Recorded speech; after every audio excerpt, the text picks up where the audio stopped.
Well, good morning. It's me, Kenny Polcari. I'm host of the party, and yes, I am back. Now, last week, I was around. I was just happened to be in New York doing all kinds of business and did not get a chance to do any of the videos. So here we are again. It is Monday morning, March 11th, and here are the things that you need to know to get your day started, to understand kind of what happened last week, and certainly on Friday, right?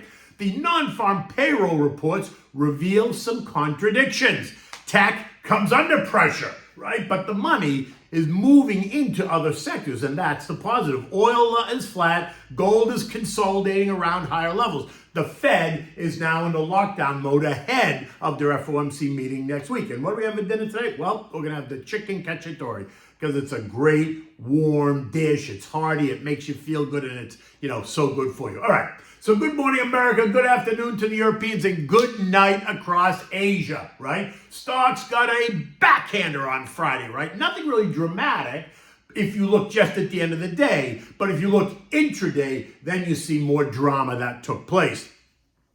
First of all, on Friday morning, we got the latest non-farm payroll report, right? And it was full of contradictions. Job creation was stronger than expected, right? Coming in at plus 275,000 jobs versus the expected of 195. But look, we got and you have to look at where we got the biggest increase, right? It came from government jobs, which are non-productive jobs, right? But it's more government bloat.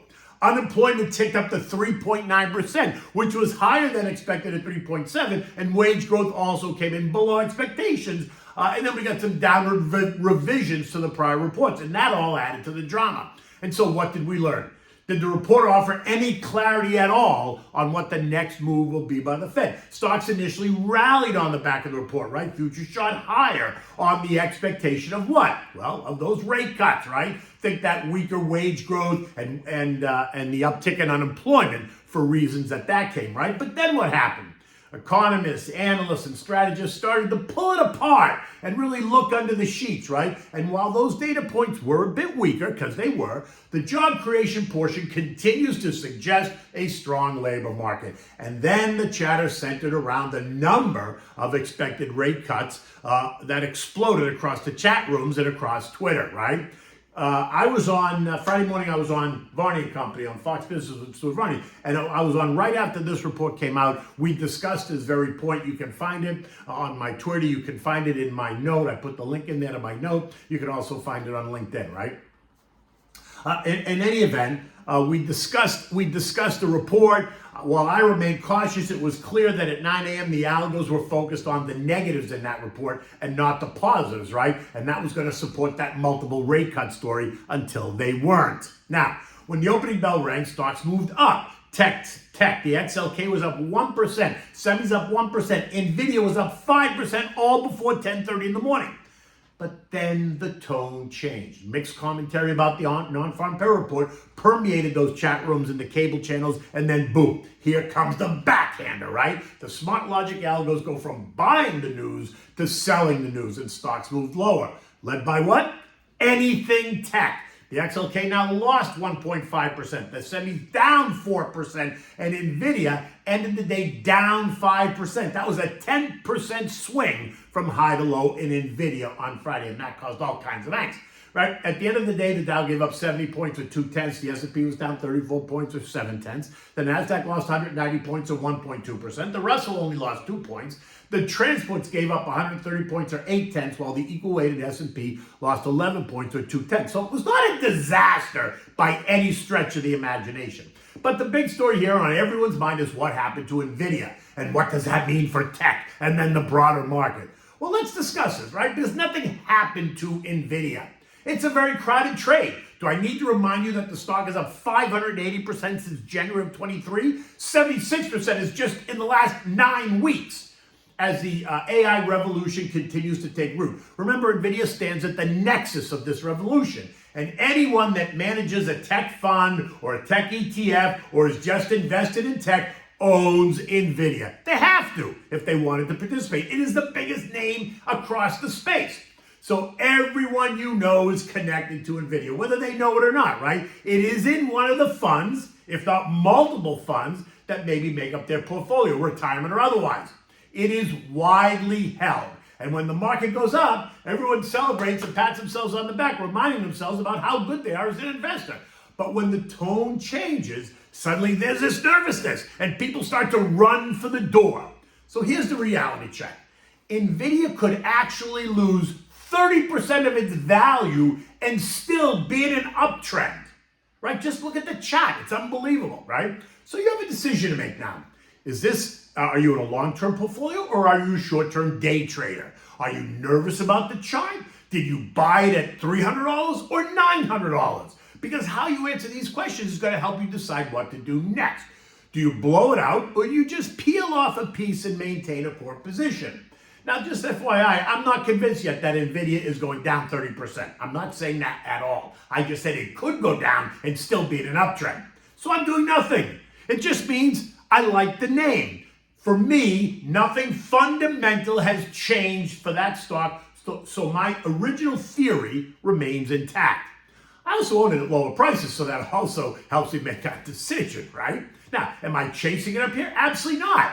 Will I buy more if it retreats by 15% or more? Most likely I will. But if it does retreat by 15%, then it just necessitates just another look at what's going on before I just buy it, right? What would cause that to happen? Just a broad market decline, right? Because that means nothing then for Nvidia. Now, it does not mean that I'm not hedging my bet against a tech downturn. It just means I'm not turning sour on Nvidia. Now, you can think about going long one of the ETFs that gets you short the market. So think of things like names like SARK, S-A-R-K, or PSQ, or SH, right? Those all come to mind. Or you consider an option strategy that protects you on the downside. But again, you need to put it all in perspective and decide who you are and what your risk level is and when you own it and what you think and how long is that money going to work for and all those different decisions, right? Look, we've been talking about an overbought market for a while now.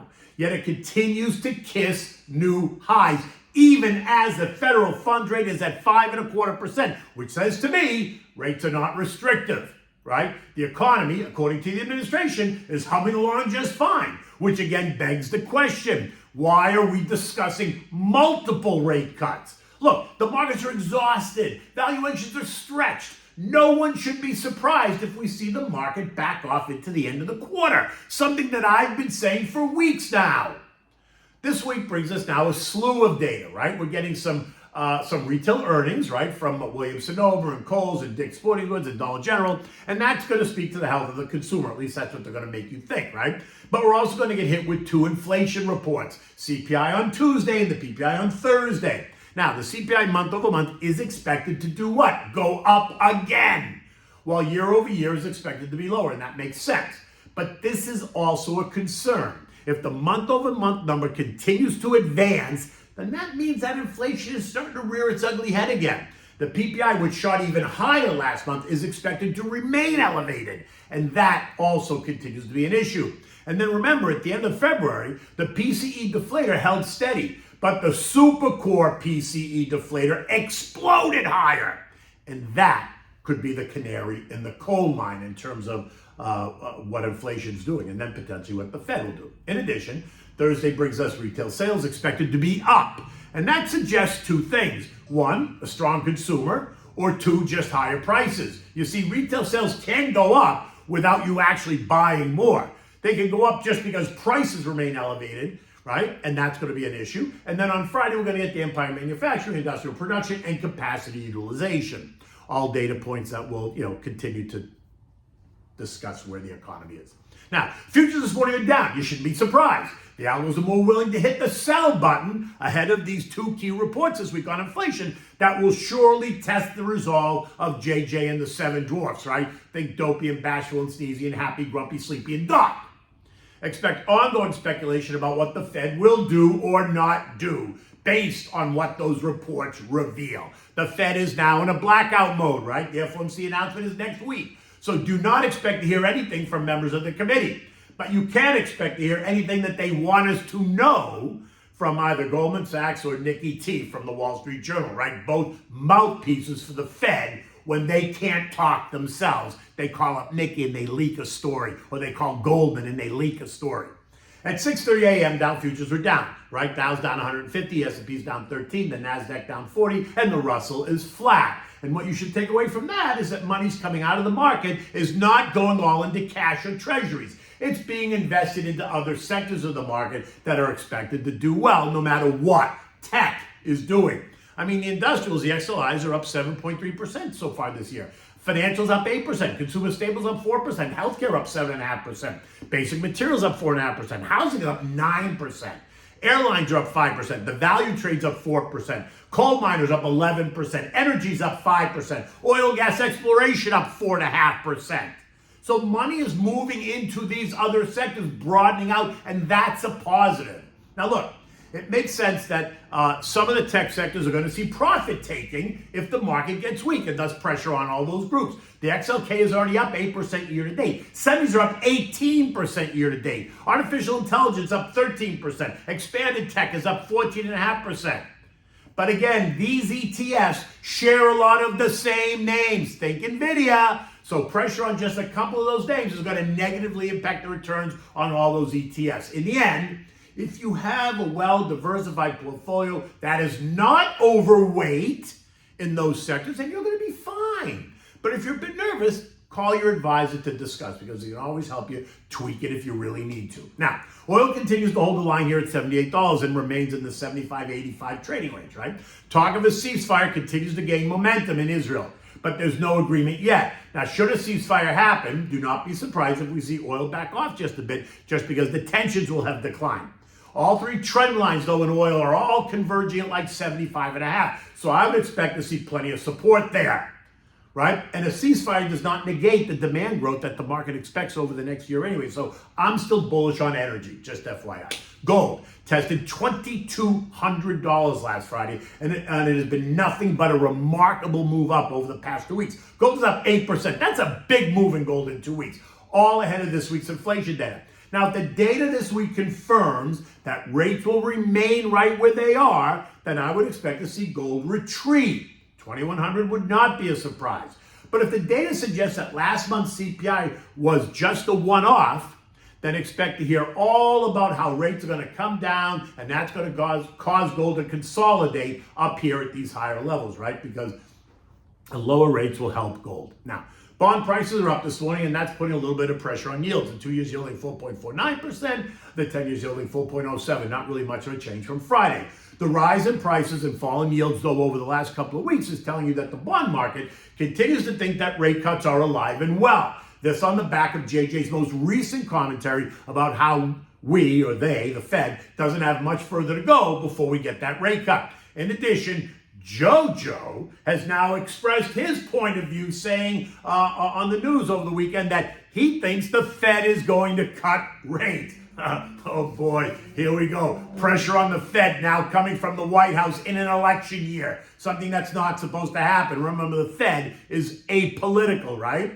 But will JJ now feel the pressure to cut rates after Jojo suggests it, right? Oh boy, it's a tangled web we weave. Now, European stocks are all lower across the board. Nothing dramatic. They're down between 0.3 and 0.6. There's no economic data or earnings data to point to, so it's just churn and pullback. Again, should not be a surprise to anybody. The S&P fell 34 points on Friday to end the day at 51.23. You know how I feel. I fully expect a pullback going into the quarter end, which is just 3 weeks away by now. I also expect that this week's economic data is going to continue to give Fed the cover to do nothing, meaning holding rates right where they are. And we know that March is already off the table, as is May. But they keep teasing us about a June rate cut. So let's see. If the narrative picks up, let's see if this narrative picks up steam, right? Remember, the Fed should cut rates if the economy appears to be stalling, not when it appears to be firing on all cylinders, which it does appear to be, right? It is firing on all cylinders. Keep your eyes on what they do and say about Nvidia today. Why? Because why not? You know, that's now the market, that's the market's talking point. As Nvidia goes, so goes the market, which is a little bit dramatic, but that's what happens, right? You'll see weakness on Nvidia, and then suddenly there'll be nervousness in the market. Again, it's a disconnect. Do not get caught up in the emotion of it all, right? But talk to your advisor if you feel like you need to. What are we having for dinner time? We're having the chicken cacciatore, right? In Italian, the cacciatore is the hunter. So it means this is hunter-style chicken dish, right? The hunter would saute the garlic, the tomatoes, the onions, the bell peppers, the mushrooms, the peas, season it with oregano, basil, wine, and salt and pepper, and then cook it in the chicken in the sauce, and then you serve it over a pasta. I always serve it over fusilli, which is that really curly pasta. It's great. Now, depending on the part of the country that you're from, the recipe changes slightly, right? Southern Italians use red wine. Northern Italians would use white wine. Either way, it's fine. And if you choose not to use the wine at all, that's okay too, right? Now, you should make this dish the day before you want it, because as with most of these types of tomato sauces, if it sits overnight, it's always more robust the next day, right? It just marinates overnight, so it's more robust. Okay, so you want to start by sauteing the crushed garlic and olive oil. Then you're going to add the seasoned chicken parts, right? So thighs and legs. You're going to season them with salt and pepper, right? Thighs and legs, you're going to brown them nicely, skin on. You're going to brown them nicely all over. No need to cook it all the way through, because then you're going to put it back in and it's going to cook in the sauce. But you want to get it nice and brown. Once you've had it all brown, take the chicken out, remove it, and just put it on a platter. Next, you're going to add your sliced onions, your bell peppers.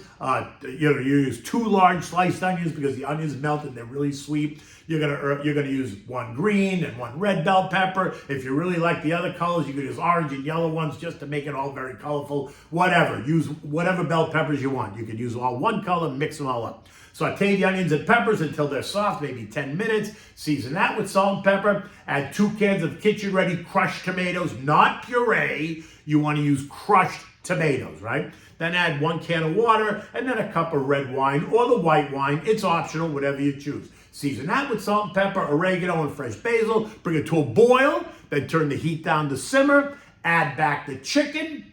Now add in a can of sliced mushrooms. You want to drain the water first and then add in the mushrooms, and a bag of frozen peas. Let it simmer for 45 minutes. You want to stir it occasionally.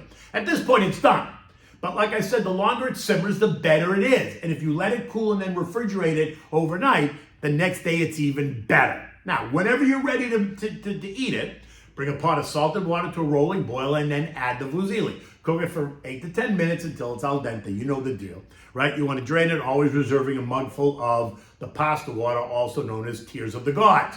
Return the pasta to the pot, adding a little bit of the water back just to moisten up the pasta, right? Let it sit for a minute or so to absorb the water. Now, because you don't want a puddle in the bottom of the pan, right? Now, add in a couple of ladles of the sauce, toss it up, add in 2 handfuls of the grated cheese. Locatelli Romano really works great with this dish. Toss it again, serve, put more sauce on the top. You can serve the chicken pieces either right on top of the pasta, or you can serve the chicken pieces on a separate platter, right? This meal works really well with a nice Chianti. Remember, this is a meal prepared by the hunter. He is a simple man, so the wine should reflect his simplicity. In any event, I hope you enjoy that. It's Monday morning. It looks like it's kind of a cloudy day, but it's not. It's going to be a gorgeous day here in South Florida. Blue skies, probably going to be about 75 to 78 degrees. Just perfect. In any event, until tomorrow, take good care.